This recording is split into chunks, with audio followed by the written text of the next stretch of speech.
talk about what the role of government is? Like, real quick, just what does it mean in the U.S.?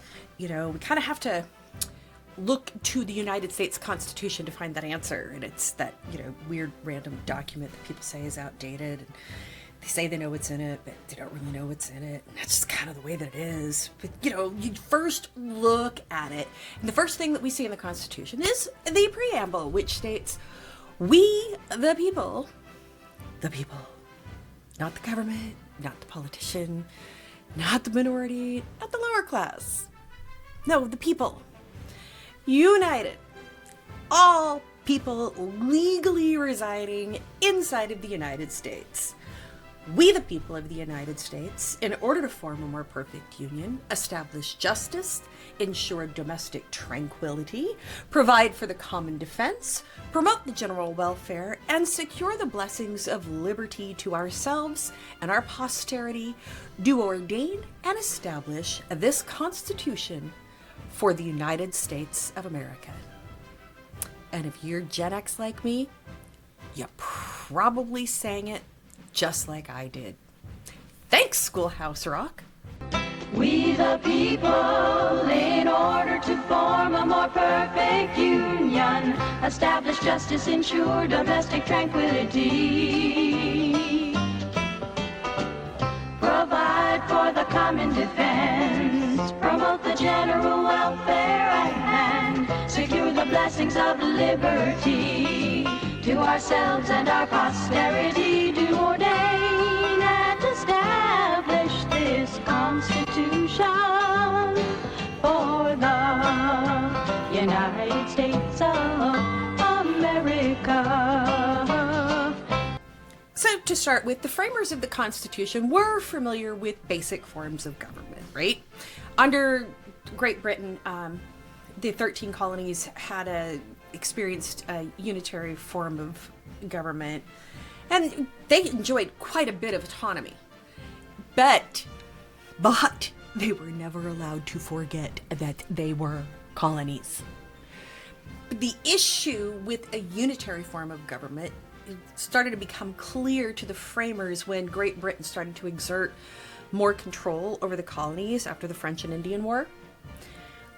Parliament, like wicked far away over there, they truly could not understand the needs and issues of the 13 colonies so far away. I mean, an ocean was separating them. So we have the Articles of Confederation, which were drafted after the Revolutionary War. Colonies weren't really much happier, but they did enjoy absolute and total autonomy and independence. While they were still colonies, the common enemy was Great Britain, which kind of hid all the differences that each of the colonies had. Because, it's the United States, and it's almost like, the 13 colonies, kind of like the 50 states. They all have their different little cultures, their different little things. They're their own little different countries, kind of, if you want to look at it that way. But the Articles of Confederation, like I said, started to show, these differences that started to surface. Institution of slavery in the South, which divided the northern and southern colonies. There were issues with trade, with currency, and people looking at this realized that the nation was precariously close to becoming 13 separate nations. So, framers opted to meet in Philadelphia in May of 1787 at Independence Hall, and this is where they would face a dilemma. So some states had been in existence for more than 100 years, others were new, and the challenge was to try to get 13 different states to agree to one form of government. That could not have been easy. So it was here in this meeting that federalism came up. Under a federal form of government, the states would surrender some of their governmental powers, so they wouldn't be totally independent anymore. They would surrender those to a national government, and then they would retain all of the rights that weren't absolutely delegated to the government. And federalism, if you don't know what it is defined as a division of governmental powers between one central government and then the individual states. And talk about American federalism. The framers kind of went forth with this assembly of the Constitution because they didn't think it was enough to just go ahead and revise the Articles of Confederation because they just seemed to be inadequate going forward. The primary concern was to allow the states to maintain as many rights as possible while also allowing the central government to control things like currency, national defense, and, of course, trade. So, powers that are denied to the states are found in Article 1, Section 10 of the Constitution. No state shall enter into any treaty, allegiance, or confederation, grant letters of marque and reprisal, coin money, emit bills of credit, make anything but mint anything but silver and gold coin as tender in payments of debts, pass any bill of attainder, ex post facto law or law impairing the obligation of contracts, or grant any title of nobility. No state shall, without the consent of Congress, lay any imposts or duties on imports or exports except what may be absolutely necessary for executing its inspection laws, and the net produce of all duties and imposts laid by any state on imports or exports shall be for the use of the Treasury of the United States, and all such laws shall be subject to the revision and control of Congress.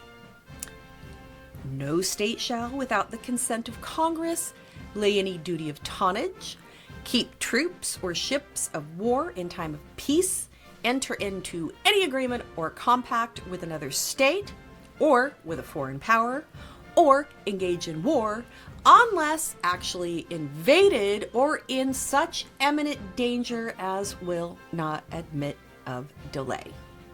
So, states can't import, they can't export, they can't set up trade, they can't make currency. Those are all powers that belong to the national government. There are exact duties that the national government does have as laid out in Article 1, Section 8 of the Constitution. Another video, total other day.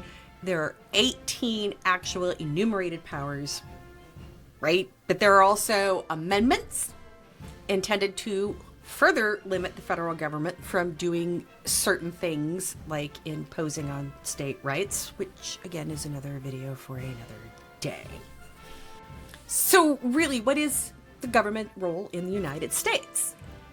As it's set up, the government's role is to protect the rights of the individual and defend the country as a whole.